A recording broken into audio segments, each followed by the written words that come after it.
नमस्कार मैत्रिणींनो, श्री स्वामी समर्थ. जय जय स्वामी समर्थ.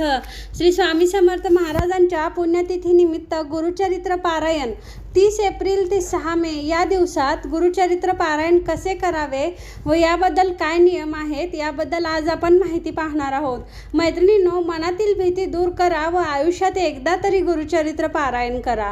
गुरुचरित्र पारायण करताना मनात खूप भीती असते, पण न घाबरता आयुष्यातून एकदा तरी गुरुचरित्र पारायण करायचं. स्त्री पुरुष दोघेही हे पारायण करू शकतात.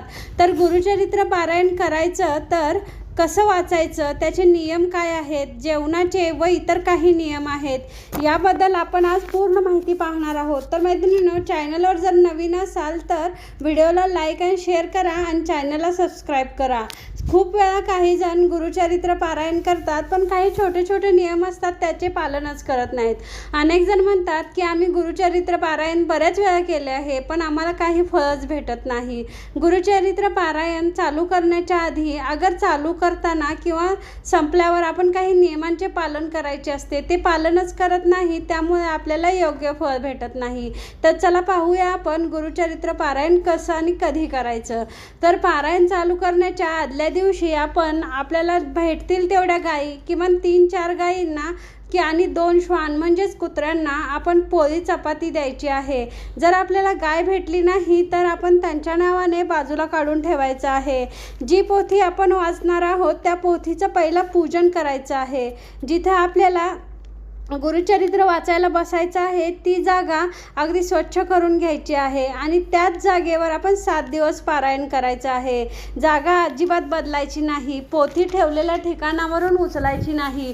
एकाच जागी एकाच वेळी गुरुचरित्र वाचायचं आहे. गुरुचरित्र कधी वाचायचं तर आपण गुरुचरित्र सकाळी वाचायचं. सकाळी 5 वाजता उठून वाचायचं, कारण सकाळीच्या वेळेस खूप शांत आणि प्रसन्न वातावरण असते, कोणत्याही प्रकारचे आवाज नसतात, त्यामुळे आपल्याला अगदी लक्ष देऊन पारायण करता येते.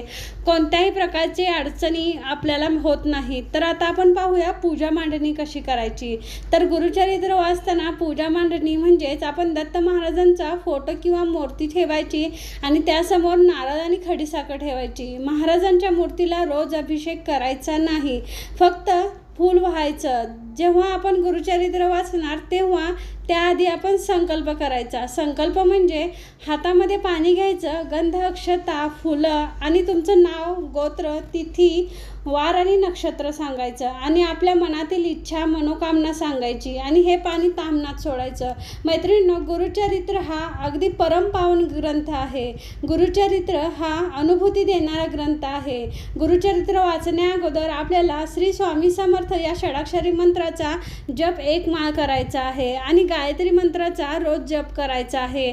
त्यानंतर आपल्याला गणपती स्तोत्र, गणपती अथर्वशीर्ष हे सर्व म्हणायचं आहे आणि अध्याय वाचायला सुरुवात करायची आहे. महिलांनी गुरुचरित्र वाचताना मोठं गुरुचरित्र वाचायचं नाही. महिलांनी दिंडोरी प्रणीत हे गुरुचरित्र वाचायचं. आपण जिथे पारायणाला बसणार आहे तिथे 2 आसन ठेवायची, एक आपल्याला आणि दुसरं महाराजांना. पारायणच्या वेळेस धूपदीप लावायचं, अखंड दिवा लावायचा. गुरुचरित्र वाचन करताना कोणताही वाईट विचार मनात आणायचा नाही किंवा वाईट बोलायचं नाही. गुरुचरित्र वाचण्याच्या काळात मौन व्रत धारण करायचं, म्हणजे इतरांना कोणतेही वाईट शब्द बोलायचे नाहीत, इतरांबद्दल वाईट विचार करायचा नाही आणि कोणाचाही अपमान करायचा नाही. या 7 दिवसात आपण ब्रह्मचर्याचं पालन करायचं आहे. गादीवर झोपायचं नाही, चांगले विचार करायचे. 7 दिवसात आपण परान्न खायचं नाही. आपली आई, बहीण, पत्नी, वहिनी यांच्या हातचं आपण खाऊ शकतो. 7 दिवसात सकाळी संध्याकाळी आपण गुरूंची आरती करायची आहे. आपल्या घरात जो नैवेद्य बनतो, जे जेवण बनतं त्याचा नैवेद्य आपण दाखवायचा आहे. वरण, भात, भाजी यांचा नैवेद्य दाखवायचा आहे. कांदा, लसूण विरहित स्वयंपाक करायचा आहे आणि तोच नैवेद्य आपण दाखवायचा आहे. पदार्थ बनवताना कोणतेही मसाले घालून जेवण बनवायचं नाही, कारण का बाहेरून आणलेल्या मसाल्यात कांद्याचा वापर, लसणाचा, आल्याचा वापर केलेलाच असतो. त्यामुळे 7 दिवस आपण बाहेरचे विकत आणलेले कोणतेही मसाले वापरून आपण जेवण बनवायचं नाही. त्याचप्रमाणे आपण दुधाची दशमी खाऊ शकता, म्हणजे दूध घालून केलेली पीठ मळलेली चपाती असते ती आपण पारायण काळात खाऊ शकतो. त्याचप्रमाणे गुरुचरित्र वाचताना ते अगदी मन लावून वाचन करायचं, मोठ्याने वाचायचं. त्या प्रत्येक शब्दाचा उच्चार आपल्या घरात ऐकू आला पाहिजे. थोडी खडीसाखर आपल्याजवळ ठेवायची आणि पाण्याचा तांब्या ठेवायचा. गुरुचरित्र वाचताना आपण खडीसाखर आणि पाणी थोडे पिऊ शकतो, पण त्याच नादात न राहता आपण जे काही वाचत आहोत ते अगदी मनापासून वाचायचं. प्रत्येक ओळीचा अर्थ समजावून घेऊन गुरुचरित्र वाचायचं. मन असता पवित्र, सदा वाचावे गुरुचरित्र. 7 दिवस आपल्याला सतत नामस्मरण करायचं आहे. गुरुचरित्र वाचल्याने आपल्या काम, क्रोध, मत्सर या सर्व गोष्टींना अगदी वेगळं वळण मिळतं. गुरुचरित्र कितीही वाचलं तरी त्यातून प्रत्येक वेळेस एक नवीन अनुभूती आपल्याला अनुभवायला मिळते, नवीन गोष्ट शिकायला मिळते. पण एकच गोष्ट लक्षात ठेवायची की दरवेळी आपण गुरुचरित्र वाचताना हे मन लावून वाचलं तरच या गोष्टीची आपल्याला अनुभूती मिळते. गुरुचरित्र वाचताना आपण कोणती वस्त्र घालावीत याबद्दल आपण माहिती पाहणार आहोत. तर मैत्रिणींनो, जर पुरुष सेवेकरी असतील तर त्यांनी सोवळं घालावं. जीन्स पॅन्ट, टी शर्ट यावर गुरुचरित्र करू नये. ज्यांना सोवळं घालायला नकोसं वाटत असेल तर त्यांनी गुरुचरित्र पारायण करणे शक्यतो टाळलेलं बरं. ज्यांनी सोवळं घालून गुरुचरित्र पारायण करू शकतो त्यांनीच पुरुष सेवकरांनी गुरुचरित्र पारायण करावं.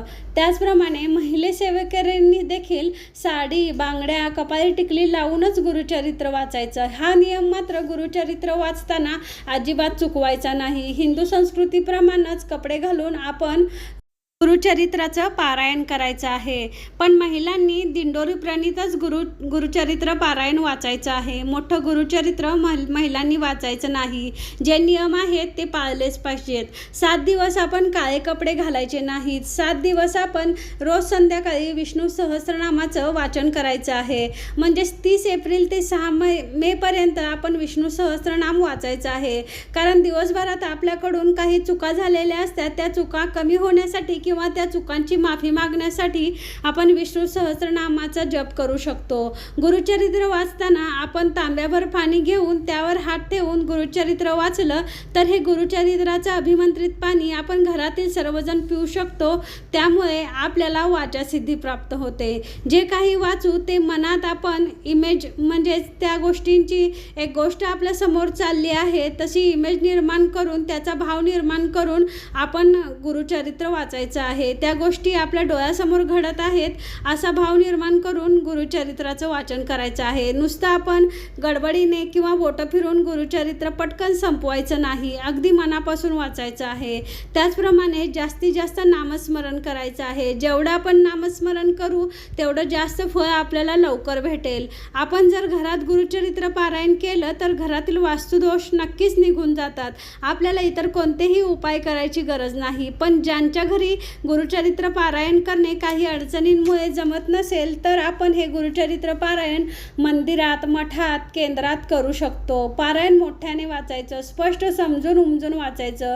गुरुचरित्र वाचण्या अगोदर आपण नेहमी सुचूरभूत होऊन गुरुचरित्र वाचायचं.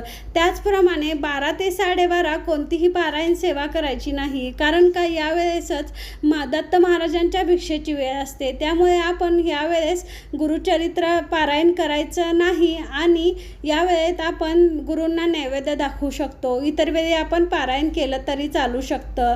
पण शक्यतो मैत्रिणींनो, गुरुचरित्र पारायण हे सकाळी शांत वातावरणातच वाचायचं. त्यामुळे आपल्या मनात कोणतेही इतर विचार येत नाहीत व आपण जे काही वाचू त्याकडे अगदी मनापासून आपले लक्ष लागते. तर मैत्रिणींनो, झालेली सेवा गुरूंच्या चरणी अर्पण. तुम्हाला जर माझा व्हिडिओ आवडला तर तुम्ही माझ्या व्हिडिओला लाईक आणि शेअर करा, चॅनलला सबस्क्राईब करा. श्री स्वामी समर्थ. जय जय स्वामी समर्थ. अवधूत चिंतन. श्री गुरुदेव दत्त.